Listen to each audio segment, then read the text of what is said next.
세계적으로 유명한 비즈니스 잡지 중에 포춘이라는 잡지가 있습니다. 그 포춘이라는 잡지에서 발표한 2019년 세계에서 가장 인정받는 기업 순위가 있는데 제가 한 6위까지만 소개를 드리면 6위는 마이크로소프트고요.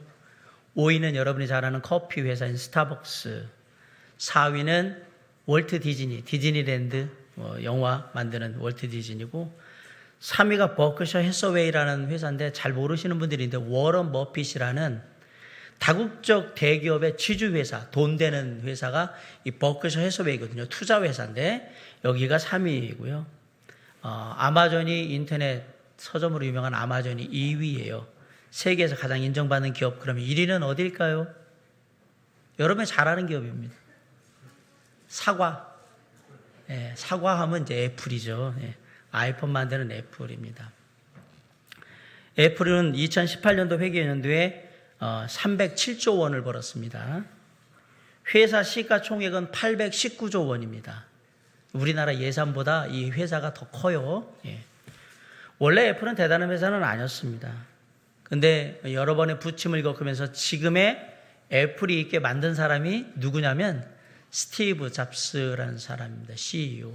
2011년에 사망을 했는데 이 스티브 잡스가 애플로 다시 돌아오면서 애플에 구현한 애플의 철학이 있는데 그게 바로 뭐냐면 simplicity, 단순함이에요. 그게 애플의 철학이에요.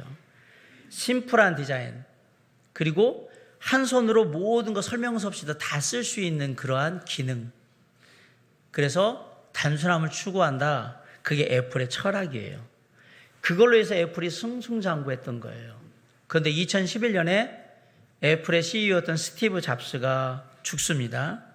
그러고 나서부터 애플이 방향성을 좀씩 잃기 시작하면서 단순함을 떠나가지고 이제 뭔가 복잡해지기 시작을 하고 한 손 안에서 간편하게 끝났던 애플의 폰이 삼성의 갤럭시 폰을 닮아서 자꾸 큰 거로 자꾸 가지를 않나? 기능이 복잡해지질 않나? 이런 일들이 자꾸 벌어지기 시작하면서 그리고 이제 삼성하고 특허 소송을 하고 장점이 점차 이렇게 수그러드는 그런 모습을 조금씩 보이면서 많은 사람들이 애플이 위기를 당하고 있다라고 얘기하는데 그 애플의 위기의 첫 시작이 뭐였냐라고 얘기할 때 많은 사람들은 스티브 잡스가 추구했던 단순함을 소홀히 한 데로부터 애플은 위기를 당하기 시작했다라고 얘기를 합니다.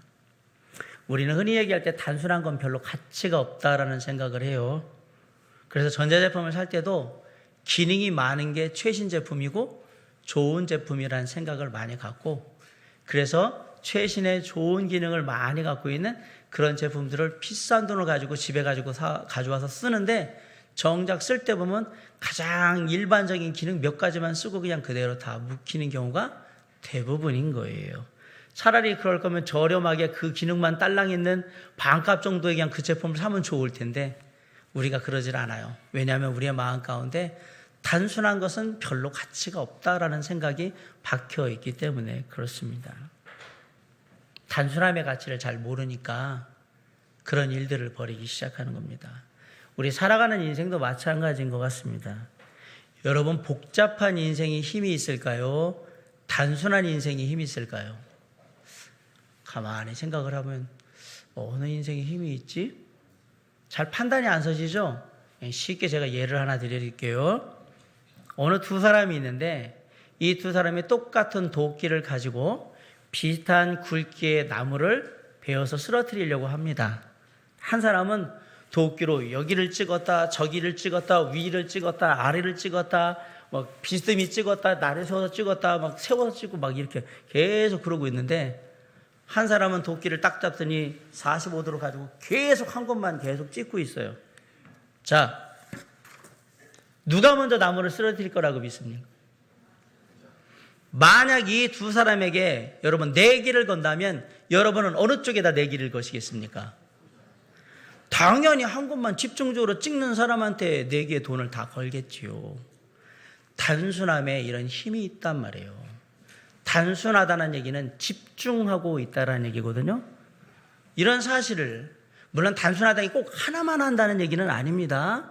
집중하는 게 딱 정해져 있다라는 얘기를 드리고 싶은 건데 이런 사실을 너무나도 잘 아는 우리가 놀랍게도 인생은 단순하게 살지를 않는다라는 사실이에요. 이 사실을 알면서도 왜 인생을 단순하게 안 사시죠? 그래서 우리의 인생에 힘이 없는 거예요. 영향력이 없고 잘 되는 게 별로 없는 거예요. 이것저것 잡다하게 하고 있기 때문에. 우리는 인생을 좀 단순하게 살려고 노력해야 합니다. 왜냐하면 단순함에 놀라운 힘이 담겨져 있기 때문에 그렇습니다. 너무 이것저것 잡다하게 하지 마시고 인생에 몇 가지만 집중하셔야 한다는 얘기입니다. 어떻게 하면 인생을 단순하게 살 수 있을까? 만물의 마지막 때가 가까이 옴을 잊지 않고 살면 인생의 단순함을 우리가 알게 되는 거예요. 왜? 시간이 별로 없거든요. 우리 7절 다 같이 한번 읽어볼까요? 시작.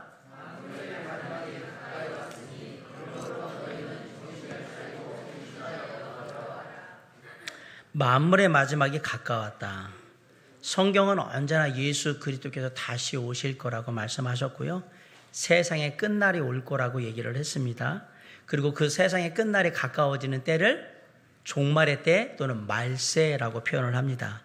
그런데 늘 드는 생각이 있습니다. 예수 그리스도께서 오셨을 2000여 년 전에도 말세라고 했어요. 그리고 2000년이 지난 지금도 베드로는 또 성경을 통해서 우리에게 얘기해요. 말세라고. 그러면 2000여 년 전에도 말세, 지금도 말세, 누가 그걸 말세라고 믿느냐? 이런 생각이 딱 드시잖아요. 이런 의문이 드는 이유는 우리가 성경이 말하는 때와 그때가 임박했다는 말을 우리식으로 이해하고 있기 때문에 그런 일들이 벌어지는 겁니다. 바꿔 얘기하면 성경이 말하는 모든 때는 영원이라는 시간 속에서 어느 한 때를 얘기를 하는 겁니다. 그렇기 때문에 영원 속에서 영원한 시간 속에서 어느 때가 임박했다라고 얘기를 하면 그 시간대가 언젠지를 잘 알 수가 없습니다. 그런데 놀랍게도 우리는 영원한 존재가 물론 지금은 영원한 생명으로서 영원한 존재가 되었지만 우리가 예수 믿기 전에 세상의 모든 사람들은 살 때 영원한 존재가 아니기 때문에 영원이라는 시간을 가지고 있는 하나님의 이 시간을 이해하지를 못합니다. 하나님의 시간에서는 요기화나 조기화나 다 똑같거든요. 영원한 시간대에서는 그게 별로 2000년이라는 시간이 엄청 긴 시간 같지만 별것 아니거든요. 그런데 인간의 입장에서 2000년이라는 시간은 내가 만약에 사람으로 산다면 최소한 한 100살을 산다고 해도 20번을 왔다 갔다 해야 되는, 살았다 죽었다 해야 되는 시간이라니까 되게 길다고 생각하는데 하나님의 시간대는 그런 게 아니란 말이에요. 그렇게 생각하면 영원한 시간 속에서 인간이란 유한한 존재는 우리가 흔히 말하는 하루살이 같은 존재예요. 그걸 깨달으셔야 되는 거예요. 우리는 70년, 80년 사네, 100년 사네 그러는데 하나님의 입장에서 영원한 시간 속에 100년은 점도 안 될 수도 있어요. 그런 존재가 만물에 가까워 때가 가까웠다 이 얘기를 할 때 그거를 내 생각으로 바라보면 안 된단 말이에요. 그래서 성경의 만물의 마지막 때가 가까웠다라는 말, 주님이 곧 오신다는 말은 우리가 말하는 어떤 정확한 시기를 지칭할 수가 없는 거예요. 왜냐하면 우리가 생각하는 시간의 개념이 아니기 때문에 그렇습니다. 그러면 거꾸로 생각하면 우리가 생각하는 시간의 개념이 아니기 때문에 주님이 언제 오실 줄 모르는 거예요. 바꿔 얘기하면. 이 시점이 어디냐는 주님이 마음대로 정하시는 거거든요. 우리가 알 수가 없단 말이에요. 그래서 성경이 주님의 다시 오심을 뭐라고 얘기하냐면 도적같이, 옛날 성경에는 그러고 지금은 도둑같이 온다라고 얘기를 했던 거예요. 그러니까 갑작스럽게 온다라는 얘기거든요. 누가복음 12장 39절로 40절에 보면 너희도 아는 바니 집주인이 만일 도둑이 어느 때에 이를 줄 알았더라면 그 집을 뚫지 못하게 하였으리라. 그러므로 너희도 준비하고 있으라. 생각하지 않은 때에 인자가 오리라. 언제 예수님이 온다고요? 생각하지 않은 때에. 이게 시간의 개념이구나. 도둑이 언제 올 줄 알으면 경찰 다 배치하고 집 문 다 잠궈놓고 못 열게 다 방비를 하겠죠. 그렇게 1월 1일 날 오후 2시에 집에 들어가서 다 훔쳐올 거예요? 이렇게 얘기하는 도둑은 아무도 없어요. 그건 도둑이 아니에요. 손님이지. 도둑같이 온다는 얘기는 생각지 않은 때에 온다는 얘기입니다. 주님의 오심이 마치 그러한 성격을 가지고 있다는 얘기예요. 생각지 않은 때 오는 성격을 가지고 있다라는 얘기를 드리면서 얘기를 하는 겁니다. 그러면 생각해 보세요. 우리에게 주님이 오실 때가 언제인지 모르고 얼마 남지 않았다는 생각을 하면 우리가 잡다한 삶을 살겠는가? 아니죠. 오셔서 우리의 삶을 평가하고 심판하실 그분이 좋아하실 일, 그분이 높게 평가하며 많은 점수를 줄 일이 뭘까만 생각하고 그 일만 하겠죠. 다른 쓰잘데기 없는 일들은 하지도 않을 겁니다. 왜? 내일 오실지 모레 오실지 얼마 뒤에 오신다고 얘기를 했으니까 이게 멀지 않은 일인데 어떻게 내가 그렇게 살겠느냐. 그 삶을 사는 데 있어서 우리의 삶이 달려있는 거예요. 그러니까 단순하게 살더라는 얘기입니다. 당장 내일 아니면 다음 주, 다음 달에 주님이 오신다면 내가 어떤 모습으로 서게 될까를 생각하면 우리의 삶은 단순해질 수밖에 없다라는 얘기입니다. 그러면서 동시에 단순한 삶 속에서 내가 반드시 집중해야 될 게 뭔가, 쉽게 말하면 주님이 원하시는 바가 뭔가를 생각하면서 삶을 거기에 집중하게 될 건데, 베드로가 얘기하는 건 그거예요. 그러한 단순한 삶을 살아야 될 때가 이제 왔는데 여기에 4가지를 집중을 해야 한다. 첫째, 기도하는 데 집중하라 라고 얘기하는 겁니다. 우리 7절 한번 읽어볼까요? 시작.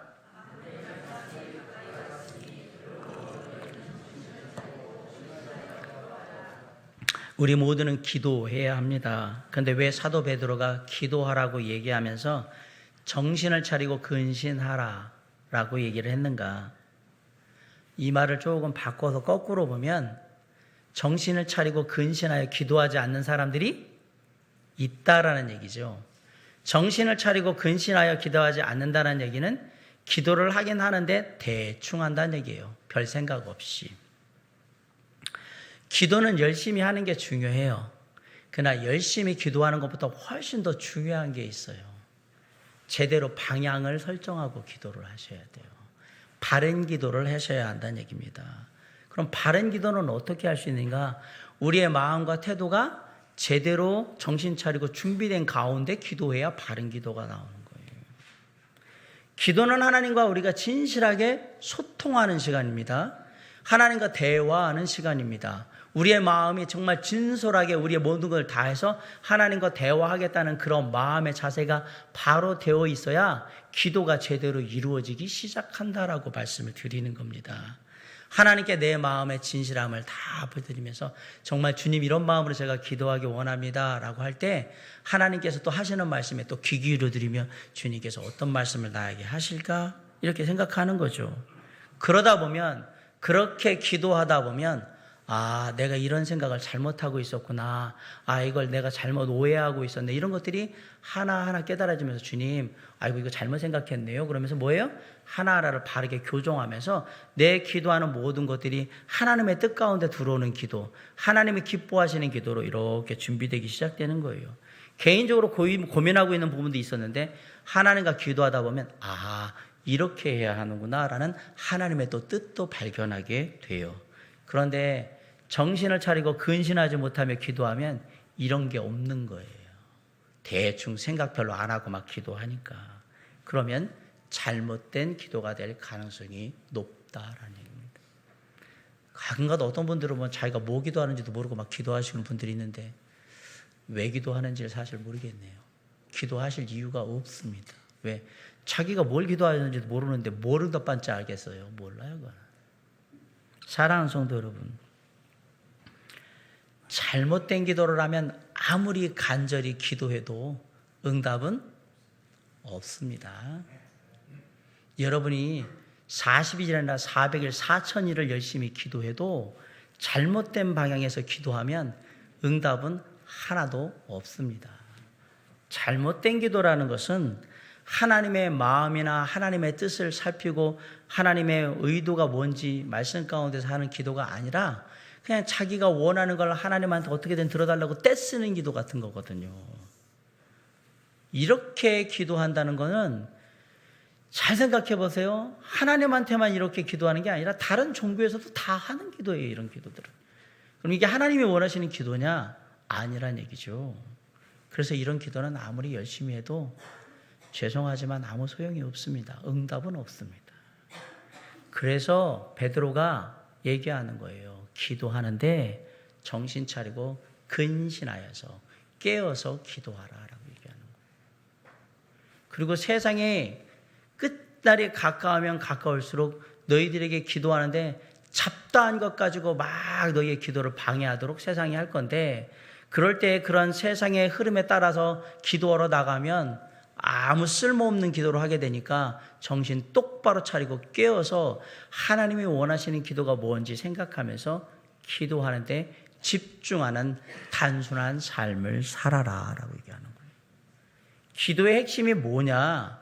하나님의 마음을 이해하는 게 기도의 핵심이에요. 주님의 마음만 알면 우리의 기도는 100% 응답받을 수밖에 없어요.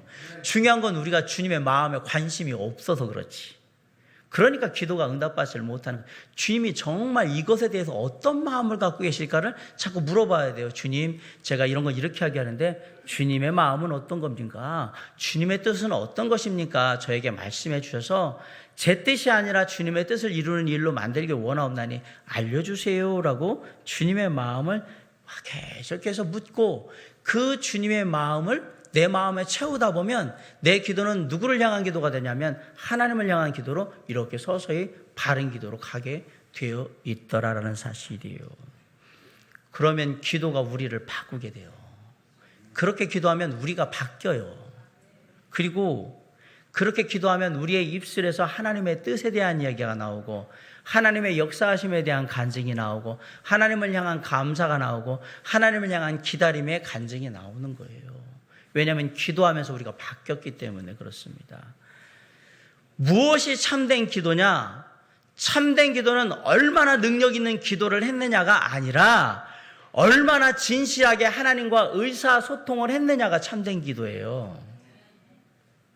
우리는 자꾸 능력을 얘기를 하는데, 결과를 얘기를 하는데, 아니요, 참된 기도는 과정이 중요한 거예요. 하나님과 내가 마음을 서로 나누는 과정이 정말 중요하다는 얘기입니다.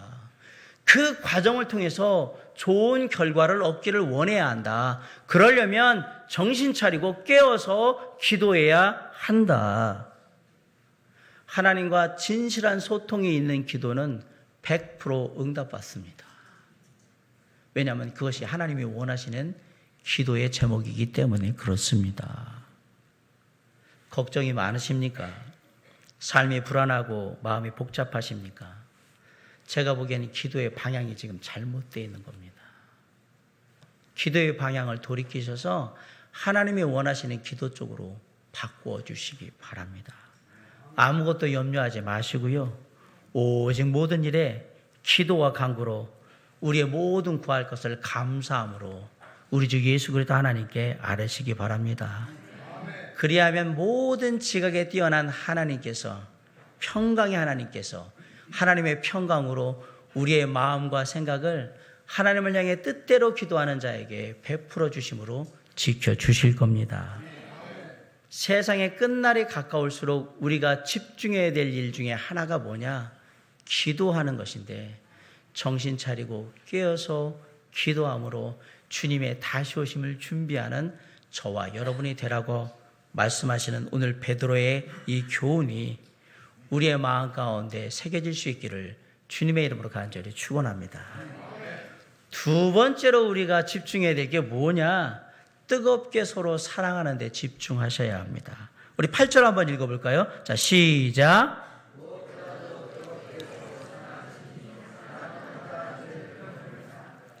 뜨겁게 서로 사랑하시기 바랍니다. 그런 의미에서 옆 사람을 손을 딱 잡고 뜨겁게 사랑합니다 라고 마음을 전달해 보세요. 사랑합니다.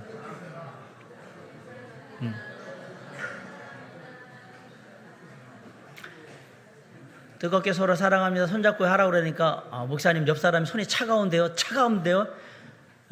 손은 차가울지 몰라도 마음은 뜨거운 사랑으로 기도해주고 함께 하라는 얘기죠. 8절에 뜨겁게라는 말이 원래 헬라어로 에크테네라는 말인데, 이 말의 원래 뜻이 뭐냐면요, 의적인 결단을 가지고 끝까지 전심전력하며 최선을 다하는 거, 그게 뜨겁게예요. 뜨겁게. 자, 예를 들어서 이게 그러면 어떻게 생각하면 되냐면, 우리가 육상대회를 해요. 육상 선수권 대회를 할 때 여러분 경기를 달리기 하는 선수들 중에 결승선 앞두고 터벅터벅 걸어 들어오시는 분 선수 보신 적 있으십니까? 저기 결승선이 얼마 남지 않았는데 얘가 선수인데 이러고 오는 사람을 본 적이 있냐고요. 아니에요. 100m 달리기든 200m 달리기든 1000m 달리기든 결승선이 앞에 딱 보이는 그 순간부터는 모든 선수는 있는 힘을 다해서 거의 죽음을 각오하고 막 달려가는데, 요즘은 정말 그 놀라운 모습들, 그 숨을 참고 이를 악물고 막 머리를 한 번이라도 더 빨리 해서 내가 들어가려고 머리하고 가슴을 디밀고 막 들어가는 그 모습들을 보잖아요. 요즘은 카메라 기술이 발달해서 고속 카메라로 그 슬로우 모션으로 선수들이 뛰는 모습들을 천천히 보여주면, 특별히 막 100m나 200m 달리기 같은 단거리 보면 그 얼굴의 표정, 숨 이렇게 내보는 이것들이 그대로 막 리얼하게 막 오거든요. 엄청난 열정이 보여주는 거예요. 결승선에 내가 단 한 발이 더 빨리 들어가고자 하는 그 모습이 막 느껴지지 않습니까? 그게 뜨겁게 해요. 그게 뜨겁게 해요. 자, 이제 이해했으니까 옆 사람을 다시 잡습니다. 어떻게 하면 내가 뜨겁게를 전달할 수 있을까? 진짜 사랑합니다라고 얘기해 보세요.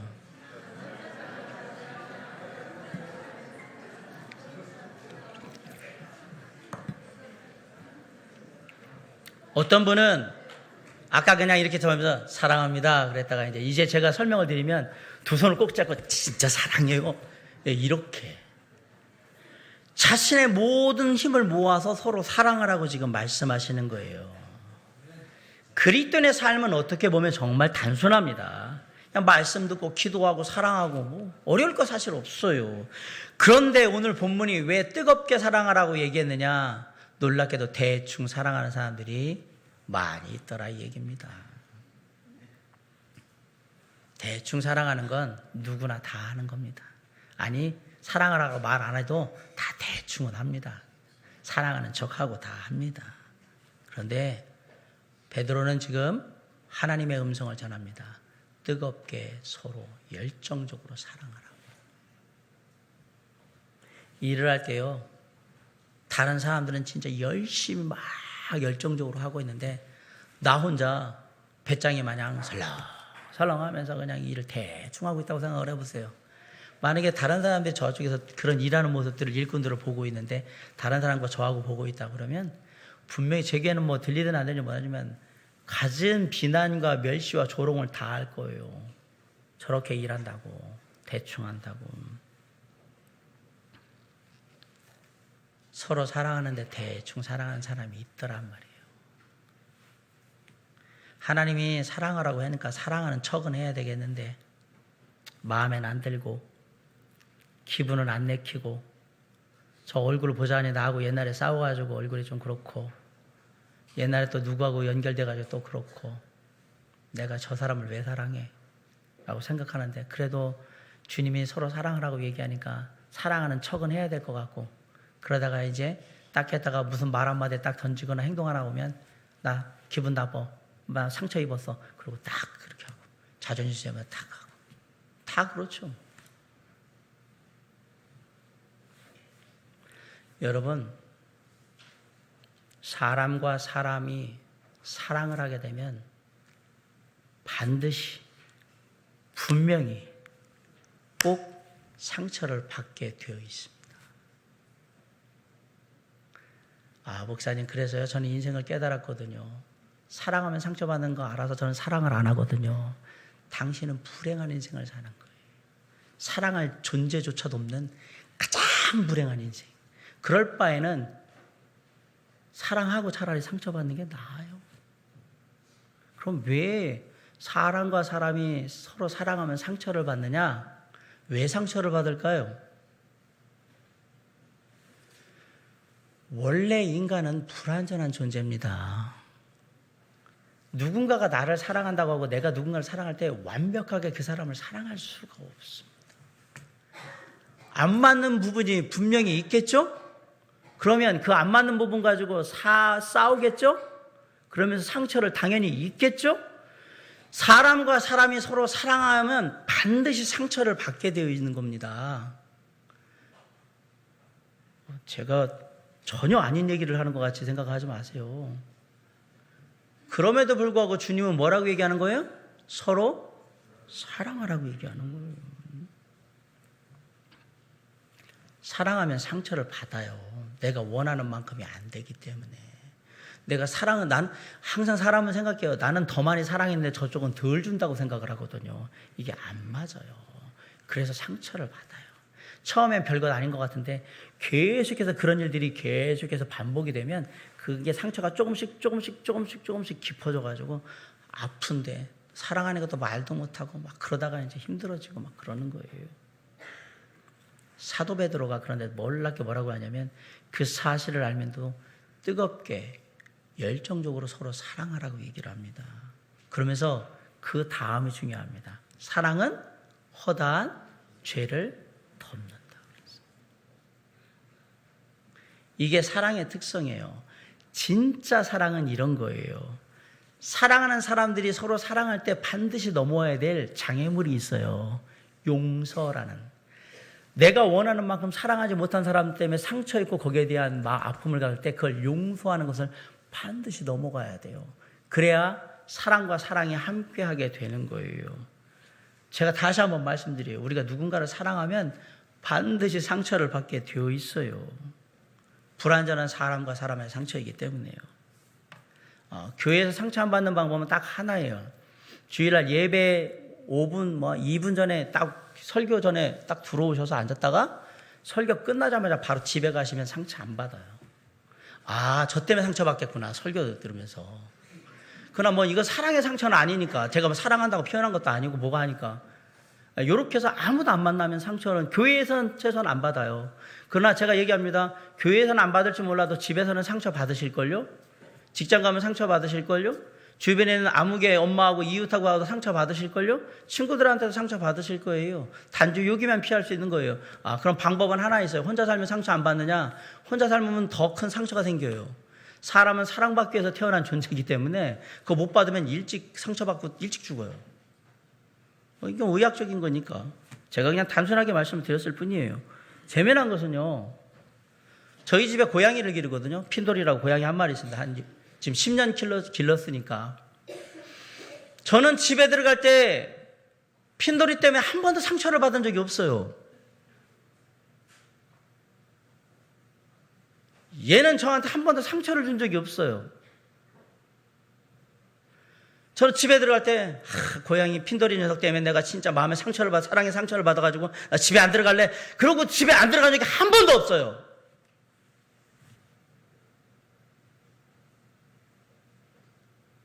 그런데 왜 아무개 때문에 상처받았다고, 누구 말 때문에 기분 나쁘다고, 교회를 안 나온다고, 참 아무것도 안 하겠다고. 정말 외람된 말씀이지만, 진짜 이 강단하게 해서 하기 정말 외람된 말씀이지만, 여러분 옆에 있는 사랑하는 형제자매들이 집에 있는 고양이와 강아지만도 못합니까? 왜 그러십니까? 그 강아지, 고양이 사랑하는 마음으로 형제자매 사랑하면 상처 안 받습니다. 개 똥 치우면서, 개 오줌 치우면서 여러분 상처 받으신 적 있으십니까? 없잖아요. 저도 없어요. 제가 맨날 밥 주고 어떤 때는 똥도 치우고 이건 토해놓으면 토해놓은 거 하고 가지고 그것들로 인해서 제가 마음에 상처 있어도 고양이를 버리겠다 생각한 적 단 한 번도 없어요. 근데 왜 우리는 왜 그럴까? 저 많이 사랑하라고 얘기도 안 해요. 집에 있는 애완견 사랑하듯이, 그 애완묘 사랑하듯이 사랑하는 형제자매를 사랑하면 여기 천국 돼요. 여기 천국. 그 말이 뜨겁게 서로 사랑하라는 말입니다. 이 말이. 교회라는 것이 사람들이 모인 곳이기 때문에 조금 깊게 일을 개입하기 시작하면, 교회 안에 들어오기 시작하면 이런저런 일을 하게 되고 이런저런 일을 하게 되면 서로 생각이 다르고 마음이 다르기 때문에 얘기들이 나오기 시작하고, 그러다 보면 상처를 입는 것은 당연한 겁니다. 근데 그게 중요한 게 아니라 상처를 입을 때 어떻게 하라고 얘기하는 거냐면 뜨겁게 서로 사랑하라고 얘기하는 거예요. 연애할 때요, 연인이 아무리 잘못을 해도요, 사랑하면 다 용서가 됩니다. 그냥 다 이뻐 보이고 아이고 귀여운 거. 그럼 다 넘어가요. 근데 왜 교회에서는 요만한 거 가지고 난리를 치고 사람을 그렇게 만들어요? 그 이유는 뭐냐면 내가 뜨겁게 사랑할 대상이라고 생각을 하지 않기 때문에 그래요.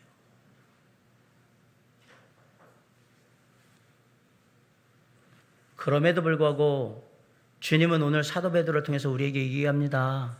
말세에 대해 단순한 삶을 살아야 되는데 서로 뜨겁게 사랑하는 삶을 살아라. 우리의 사랑이 더 커지면 커질수록 우리가 더 사랑하려고 노력하면 노력할수록요 우리가 하나님께 기도하게 될 거예요. 왜?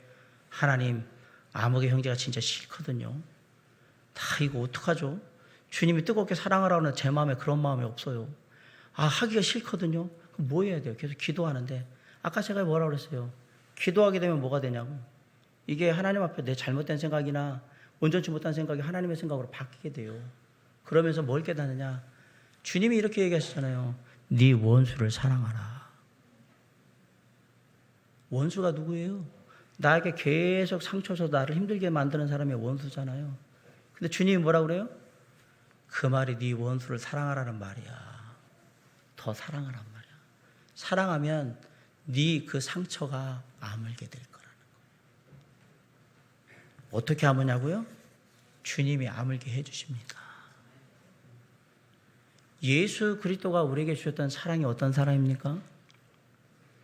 저와 여러분은 살인자입니다. 예수 그리스도를 십자가에 못 박아 죽인 살인자입니다. 만약에 인간적으로 말하면 예수님은 우리 때문에 상처받으신 분입니다. 그런데 그분이 우리에게 전혀 상처가 없는 중요한 이유가 뭔지 알아요? 우리를 뜨겁게 사랑했기 때문에 그렇습니다. 원리가 그렇구나. 주님은 마음을 다해 극진한 사랑으로 십자가에 달려 돌아가시게 한 우리를 사랑하신 거예요. 사랑하셨을 뿐만 아니라 그런 우리를 너무나도 사랑하셔서 하나님의 자녀 삼으신 거예요. 그 사랑을 본받아서 사랑하라고 얘기하는 거예요. 내가 너희를 사랑한 것 같이 너희도 서로 사랑하는 것이 마땅하도다. 뜨겁게 사랑하란 말이에요. 나는 너희들을 향해서 최소한 부끄럽지 않게 뜨겁게 사랑했다라고 주님이 얘기하시잖아요. 더 많이도 바라지 않아. 내가 너희를 사랑한 만큼만 사랑하라고 얘기하는 거예요. 주님이 우리를 사랑하는 만큼만 형제자매를 사랑하시기 바랍니다. 그 말이 뜨겁게 서로 사랑하라는 말이에요. 우리 모두는 연약함이 있고 허물도 있고 죄악이 다 있습니다. 그래서 뜨겁게 사랑해야 되는 겁니다. 그게 상처가 안 되려면 그 연약함, 허물, 죄악이 가시가 되어서 서로의 만남 속에서 막 상처가 되지 않도록 하려면 그것에 찔렸을 때도 아플 때에도 그 모든 걸 아물게 하는 유일한 묘약, 예수 그리스도의 사랑으로 덮으셔야 한다는 얘기입니다. 그래서 뜨겁게 사랑하는 거예요. 그러면 사랑은 허다한 죄를 덮게 된단 말이에요. 마지막이 가까울 때에 우리가 더욱더 힘써야 될 삶의 모습이 뭐냐? 우리 서로가 뜨겁게 사랑하는 모습. 이것이 주님의 교훈이라는 사실을 마음에 깊이 새길 수 있기를 주님의 이름으로 간절히 축원합니다. 세 번째로 우리가 마음에 집중하면서 해야 될 일이 뭐냐? 열심히 서로 대접하는 데 집중해야 합니다. 자, 9절 한번 다 같이 읽읍시다. 시작. 네, 서로 대접하기를 원망 없이 하고. 원망 없이 하고라는 뒷말에 너무 신경 쓰지 마세요. 사람들이 서로 만남을 가질 때 사랑하는 사람들이라면 삐까뻔쩍하게 아주 건어하게 지주성찬 안 차렸다고 욕 안 합니다. 원망 없이 하고라는 얘기는 사랑의 마음이 충분히 읽혀질 정도로 그렇게 대접해주면 된다라는 얘기입니다. 그게 라면 한 그릇일 수도 있어요. 떡볶이 한 접시일 수도 있어요. 너무 걱정하지 마세요. 여기 아까 말한 그 서로 사랑하는 마음으로 대접하면 원망이 있을 수가 없어요. 한 가지 의문이 들어요. 뭐 말씀 읽고 기도하고 사랑하는 거 이거는 하나님의 큰 계명처럼 우리가 느껴지는데 서로 대접하라 이렇게 얘기하는 거는 별로 중요한 것 같이 느껴지지를 않는 거예요. 할 수 있으면 하고 말만 하는 거지 뭐 내가 굳이 대접할 이유가 뭐가 있습니까? 이렇게 느껴진단 말이에요. 그런데 우리가 생각하는 이상으로 성경은 서로 대접하는 일이 중요하다고 강조를 합니다. 마태복음 7장 12절에 그러므로 무엇이든지 남에게 대접을 받고자 하는 대로 너희도 남을 대접하라. 이것이 율법이요 선지자이니라. 누가복음 6장 31절에 남에게 대접을 받고자 하는 대로 너희도 남을 대접하라. 로마서 12장 13절에 성도들의 쓸 것을 공급하며 손 대접하기를 힘쓰라. 히브리서 13장 2절에 손님 대접하기를 잊지 말라. 이로써 부지 중에 천사들을 대접한 이들이 있었느니라. 성경의 모든 교훈들을 모아서 하나의 실천적인 지침으로 만들어라. 그러면 섬기는 것, 대접하는 겁니다. 예수 그리스도가 이 땅에 오신 이유가 뭡니까? 섬기려 하고. 예수님은 이 땅에 누구를 섬기러 오셨습니까? 저와 여러분을 섬기러 대접하러 오셨습니다. 하나님의 자녀로 우리를 대접하시기 위해서 오신 겁니다. 구원받은 하나님의 자녀들이 마땅히 삶에 실천해야 될 지침이 뭐냐? 섬기는 거예요. 대접하는 거란 말입니다. 오죽했으면 목회자의 기본적인 자질 속에도 대접하는 게 들어있어요. 디모데전서 3장 2절에 그러므로 감독은 책망할 것이 없으며 한 아내의 남편이 되며 절제하며 신중하며 단정하며 나그네를 대접하며 가르치기를 잘하며. 디도서 1장 8절에도 똑같은 목회자의 자질에 오직 나그네를 대접하며 선행하기를 좋아하며 신중하며 의로우며 거룩하며 절제하며. 얼마나 중요하면 목사의 기본 자질 안에도 대접하는 게 있어야 한다라고 얘기를 한 거예요. 가끔 이렇게 듣는 얘기 들어오면 어느 교회에서 보면 아유 뭐 저는 목사님한테 한 번도 대접받아 본 적이 없는데요 막 그런데 아마 제가 알기로는 저희 성도들 중에 저한테 밥 한 번이라도 저기 대접 안 받으신 분은 없는 것 같은데죠. 제가 한 번 이상은 다 사드린 것 같아요. 제 돈으로 아니면 신방비로. 요즘처럼 개인주의가 팽배한 시대에는 이 말씀이 그리 귀에 들어오지 않아요. 누군가 사실 집에 초대한다는 게 그리 쉬운 일도 아니에요.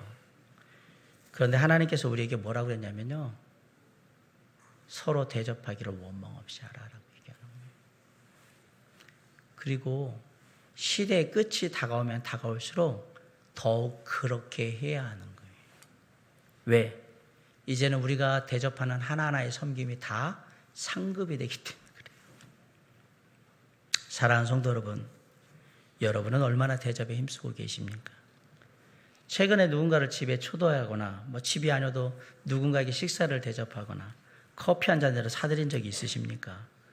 올 한 해 동안 몇 번이나 힘들고 어려운 사람을 함께하며 대접하고 그들을 격려하는 시간을 가지셨습니까?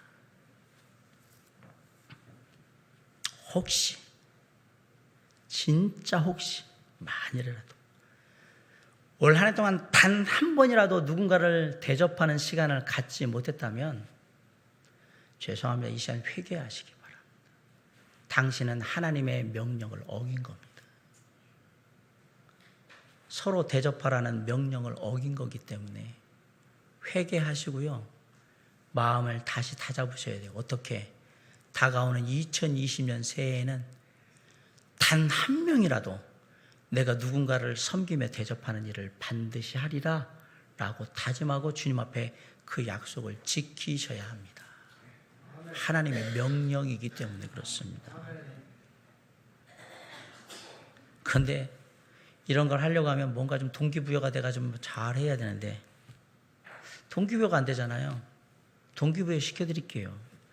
마태복음 25장에 보면 예수님께서 재림하셔서 민족들을 이렇게 심판하시는 장면이 나와요. 그때 민족들을 양과 염소로 나누십니다. 그렇게 하면서 뭐라고 얘기하냐면 내가 줄일 때에 너희가 먹을 것을 주었고 목마를 때에 마시게 하였고 나그네 되었을 때에 영접하였고 헐벗을 때에 옷을 입혔고 병 들었을 때 돌보았고 옥에 갇혔을 때 와서 보았느니라 라고 예수님이 얘기하셨어요. 양에 속한 무리들한테. 그러자 의인들, 양에 속한 민족들이 이렇게 얘기해요. 주님, 우리가 언제 주님이 줄이신 것을 보고 음식을 대접하였으며 목마르신 것을 보고 물을 마시게 하였으며 어느 때 주님이 나그네 되신 것을 보고 영접하였으며 헐벗은 것을 보고 옷을 입혔나이까? 어느 때에 병드신 것이나 옥에 갇힌 것을 보고 가서 배웠나이까? 제가 알기로는 주님한테 그렇게 한 적이 한 번도 없는데요 라고 양에 속한 의로운 사람들이 얘기를 하자 예수님이 이렇게 얘기해요. 내가 진실로 너에게 이르니 너희가 여기 내 형제 중에 지극히 작은 자 하나에게 한 것이 곧 내게 한 것이니라.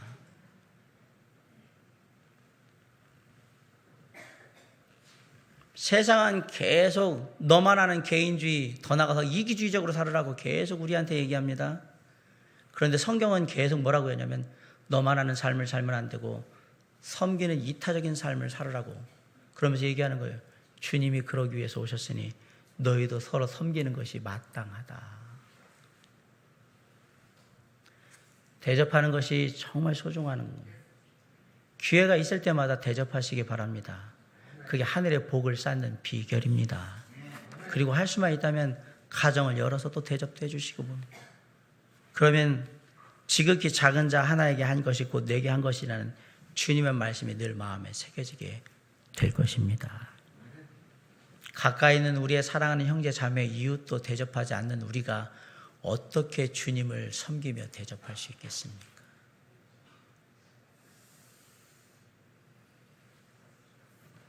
주님이 육신의 몸이라도 입고 있으면 갈비탕이라도 하나 사고 뭐 양념갈비라도 해드리고 뭐라도 해드리겠는데 주님이 육신의 몸도 입고 있는 쉽게 말하면 보이지도 않는 영적인 하나님.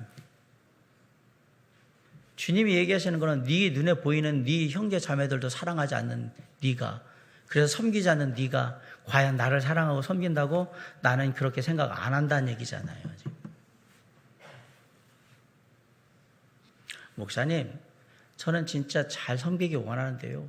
부담스러워요. 오면 그냥 밥 하나 내놓기도 그렇고 국 하나 내놓기도 그렇고 뭔가 좀 이렇게 좀 잘 차려서 그러다 보니까 너무 마음에 부담이 많아가지고 그래서 안 하는 것뿐이지 저의 마음은 있어요. 이렇게 해서 그만두신 분들이 있습니까? 제가 아까 말씀드렸잖아요. 사랑하는 사람들한테는 라면 한 그릇도 김밥 한 줄도 너무 행복하고 좋은 거예요. 먹는 게 중요한 게 아니고요. 만나는 게 중요한 거예요. 마음을 나누는 게 중요한 거예요. 그 가운데 우리가 마음을 다해서 섬길 뿐이에요. 밥 한 그릇, 국 한 그릇, 김치 한 조각 그냥 됐어요. 그게 우리의 마음인 거예요. 그러나 그 안에 사랑하며 함께하는 가운데 섬기고자 하는 마음이 담기면 그것이 왕후의 밥상 부럽지 않게 되는 겁니다. 사랑하는 성도 여러분, 그 마음을 가지고 열심히 섬기시기 바랍니다. 주님께서 만물의 마지막 때가 가까울수록 우리가 집중해야 될 삶 중에 하나를 열심히 서로 대접하는 거라고 말씀하셨으면 우리가 마음에 새기고 실천할 줄 알아야 되겠지요. 서로 열심히 대접함으로 말미암아 주님의 뜻을 이루는 우리 모두가 될 수 있기를 주님의 이름으로 간절히 축원합니다. 마지막으로 우리가 만물이 마지막 때를 가까웠을 때 집중해야 되는 삶, 은사를 따라 섬기는 데 집중하셔야 합니다. 자, 10절 한번 같이 읽어볼까요? 자, 시작.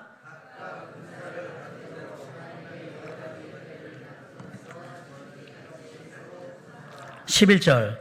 만일 누가 말하려면 하나님의 말씀을 하는 것 같이 하고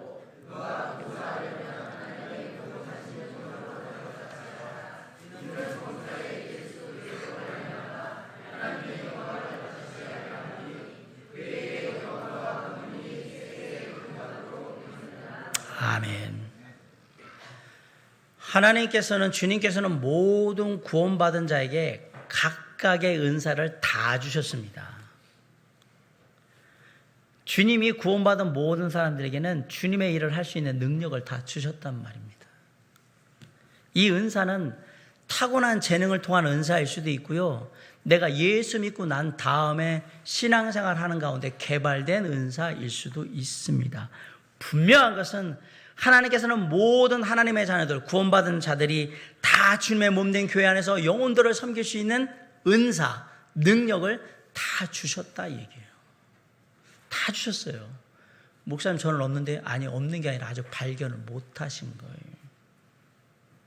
그럼 제가 당신이 어떤 은사를 가지고 있는지 어떻게 할 수 있느냐? 제일 쉬운 방법을 말씀을 드릴게요. 그냥 여러 가지 그냥 봉사를 해보시면 돼요. 화장실 청소도 해보고, 예배당 청소도 해보고, 아동부 교사도 해보고, 청소년부 교사도 해보고, 교회 차량 운전도 해보고, 주차도 해보고, 방송팀도 해보고, 찬양대도 해보고, 안내도 해보고, 다 해보시면 돼요. 거기에 보면 내가 잘하는 게 분명히 있어요. 그러면 이런 과정들을 통해서 내가 뭘 잘하는지, 내가 뭘 어려워하는지가 딱 드러나요. 놀랍게도 그것이 은사인데, 사람들은 이러한 봉사를 통해서 자신의 은사를 발견해가는 과정을 통해서 영적으로 자랍니다.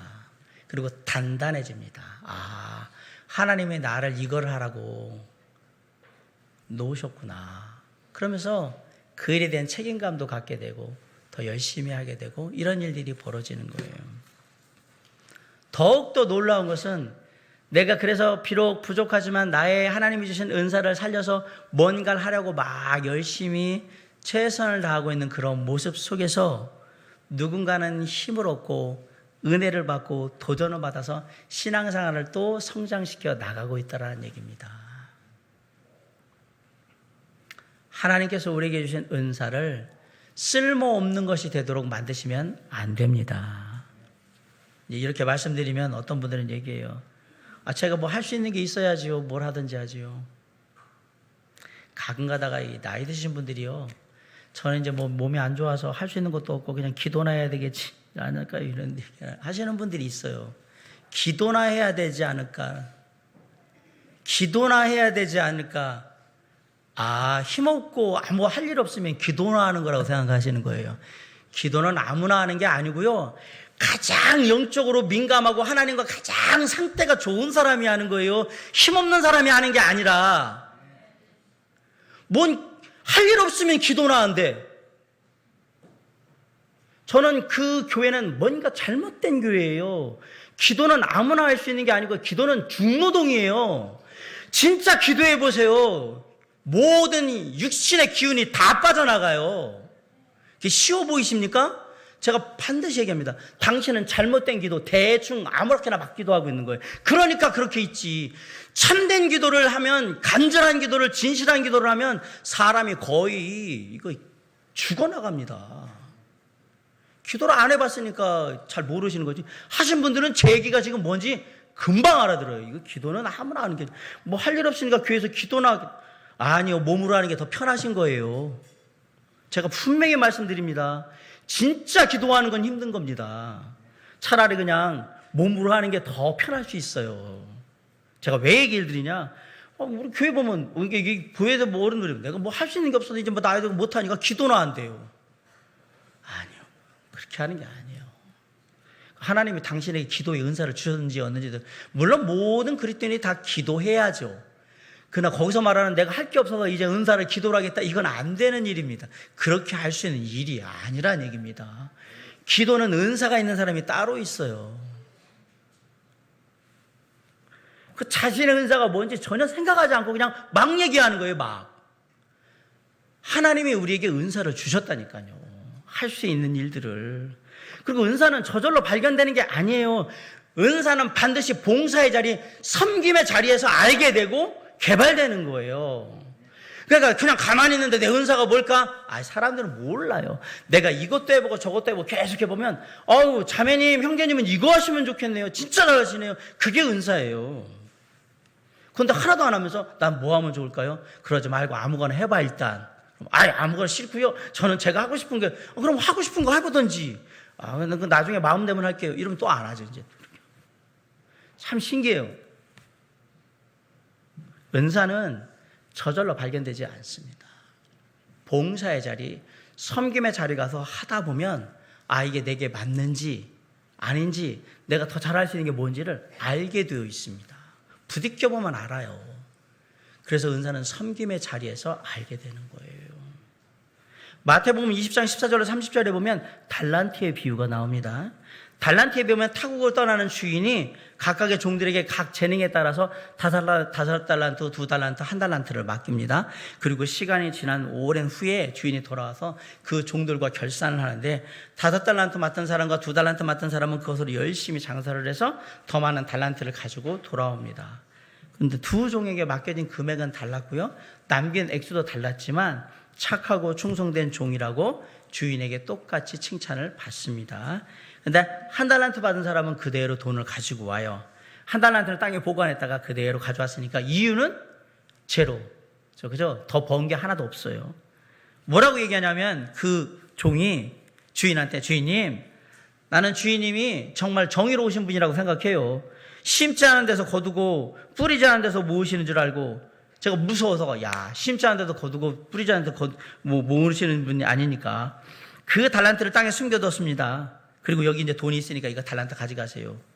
그런데 이 종의 1달란트 받은 종의 말은 모순이 있습니다. 주인이 이 1달란트 가진 자에게 심었습니까? 안 심었습니까? 심었습니까? 안 심었습니까? 쉽게 말하면 1달란트 줬습니까? 안 줬습니까? 근데 왜 안 줬다고 얘기해요? 그리고 이거 하라고 얘기했는데 왜 안 한다고 얘기하고 왜 안 줬다고 얘기를 하죠? 1달란트 맡은 종은 돈을 횡령하지도 않았습니다. 돈을 잃어버리지도 않았습니다. 주인이 처음에 준 돈을 적게 가져오지도 않았습니다. 그런데 주인이 뭐라 그러냐면 악하고 게으른 종이라고 책망하고 어두운 데다가 내팽개쳐 버려버립니다. 다시 한번 말씀드립니다. 1달란트를 주인에게 받은 종은 돈을 횡령하지도 않았고 돈을 잃어버리지도 않았고 돈을 적게 가져오지도 않았습니다. 그런데 주인이 뭐라고 부르냐면 악하고 게으른 종이라고 부르면서 바깥 어두운 데에 던져내치리라 라고 해서 던져버립니다. 거기서 너는 이를 울며 이를 갈고 있을 거라고. 그럼 여기 뭐가 문제가 있는 거냐? 1달란트 맡은 종은 주인을 잘못 생각한 거예요. 주인의 의도가 뭔지도 몰랐고 아니 관심도 없고 두 번째 주인을 잘못 오해한 거예요. 그리고 자기 마음대로 한 거예요. 주님이 저와 여러분에게 은사를 주신 이유는 주님의 몸된 교회와 거기에 있는 영혼들을 섬기게 하기 위해서 주신 거예요. 그거 1달란트가 아니에요. 그거 그냥 땅속에 묻어두고 그냥 있어야 될 달란트가 아니란 얘기입니다. 그렇게 하시면 안 돼요. 왜냐하면 나중에 악하고 게으른 종이라고 평가받을 것이기 때문에. 능동적으로 은사를 사용하는 삶을 사셔야 합니다. 적극적으로 은사를 활용해서 교회를 돕고 영혼을 세우는 일을 하셔야 한다는 얘기입니다. 인생 살다 보면 그냥 아무것도 안 하고 편하고 안전하게 지내는 게 제일 좋다라고 생각할 때가 올 겁니다. 괜히 교회에 들어가가지고 뭐 이거 저거 해보겠다고 했다가 그냥 사람들한테 욕이나 먹고 그냥 다투기나 하고 싸우기나 하고 실족하고 에이 그러느니 안 하겠다 이런 생각들이 그런 두려움이 있으니까 아무것도 하지 않고 그냥 달란트를 땅에 묻어두시려고 하는 분들이 종종 교회 안에 있습니다. 비난받지 않기 위해서, 내가 마음에 상처받지 않기 위해서, 안 하면 아무것도 안 하니까 편하니까. 그런 인생에게는 잃을 것도 없지만 얻을 것도 없고요. 주님의 나라에서 내세울 것도 없습니다. 더 안 좋은 것은 예수 그리스도께서 다시 오셔서 결산할 때 뭘 꺼낼 수 있겠는가라는 거예요. 내놓을 게 없어요. 안 내놔도 구원만 받고 천국 가면 되는 거 아닙니까? 누가 그렇게 가르쳤습니까? 누가 주님의 나라를 그렇게 들어가라고 얘기했습니까? 아니요. 주님은 단 한 번도 그렇게 얘기하신 적이 없어요. 사랑하는 성도 여러분, 예수 그리스도가 이 땅에 다시 올 것이라는 것을 분명히 믿고 이 세상의 마지막 때를 살아가는 사람의 삶에는 한 가지 소망이 있어요. 내 손 앞에 주님이 물으실 때 내어놓을 것을 가지고 가고 싶은 소망이 있는 거예요. 이 주님 앞에 내어놓을 수 있는 그 무엇으로 준비하느냐? 주님이 나에게 은사를 주신 곳으로 준비해서 가는 겁니다. 그걸 우리는 보통 상급이라고 보통 얘기를 하죠. 그래서 우리가 은사를 따라서 열심히 섬겨야 하는 거예요. 아무것도 해보지 않고 실패하는 것보다는 내가 위대한 일을 해버리라는 다짐을 갖고 하다가 실패하는 게 오히려 더 낫습니다. 주님은 그것을 보길 원하시니까. 다양한 분야에서 내가 가진 은사를 모르거든 해보셔서 찾으시고요. 내가 가진 은사가 뭔지 알거든 꾸준히 열심히 그 자리를 지키심으로 하나님께 쓰임받는 저와 여러분이 되시기를 간절히 바랍니다. 그 어떤 순간에도 주님이 허락하신 은사 가운데 내가 할 수 있는 일을 놓지 마세요. 놓는 그 순간 우리는 퇴보하게 될 것이고요.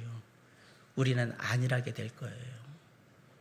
주님이 허락하신 그 은사를 가지고 끝까지 최선을 다할 때 우리는 주님 앞에 착하고 충성된 종으로 서게 될 겁니다. 말씀 마칩니다. 내년 1월 1일에 주님이 이 땅에 다시 오신다면 어떻게 하시겠습니까? 주님이 오셔서 내가 너희들한테 계속해서 다시 올 거라고 늘 준비하고 살으라고 그렇게 얘기했는데 너는 어떻게 살았냐라고 물어보면 여러분은 뭐라고 대답할 것입니까? 주님, 주님이 이렇게 갑자기 올 줄 알았다면 이렇게 안 살았을 텐데요. 좀 더 단순하게 살면서 주님이 뭘 원하시는지 그 삶에 집중하고 살았을 텐데요. 이렇게 후회하시겠습니까? 이 땅의 마지막 시간이 와서 우리가 주님 앞에 설 때 그때가 오면 우리가 큰 집을 사지 못한 걸 후회하지도 않고요. 좋은 차 못 탄 거 후회하지도 않고요. 돈 많이 못 번 거 후회하지도 않고요. 자식 성공하지 못한 거 후회하지도 않고요. 내가 좀 더 오래 살지 못한 거 후회하지 않습니다. 내가 좀 더 주님이 원하시는 삶에 가까운 삶으로 집중하여 단순하게 살지 못했던 것, 내 삶에 이것저것 잡다하게 살았던 것을 후회하게 될 것입니다. 제가 올 한 해를 마무리하면서 왜 송년회 이야기를 하냐면 다가오는 새해는 그렇게 살지 말라고 얘기를 드리는 겁니다. 나중에 정말 주님 오실 때 후회하지 않으려면 정신 차리고 깨어서 기도하셔야 합니다. 뜨겁게 서로 사랑하셔야 합니다. 열심으로 서로 대접하셔야 합니다. 은사를 따라 최선을 다해 섬기셔야 합니다. 이 단순한 계명이 다가오는 2020년 새해를 살아가는 하늘나라의 소망을 두고 주님의 오심을 기대하는 우리 모두의 마음 가운데 새겨져서 삶의 실천되어서 마침내 우리가 주님 앞에 서게 될 때 잘하였도다 착하고 충성된 종이라고 우리 모두 여기 계신 모든 분들이 주님 앞에 그렇게 당당하게 칭찬받고 설 수 있는 삶이 될 수 있도록 주께서 늘 우리에게 새롭게 하시고 힘을 더하시며 은혜를 내려주시기를 주님의 이름으로 간절히 축원합니다. 기도하시겠습니다.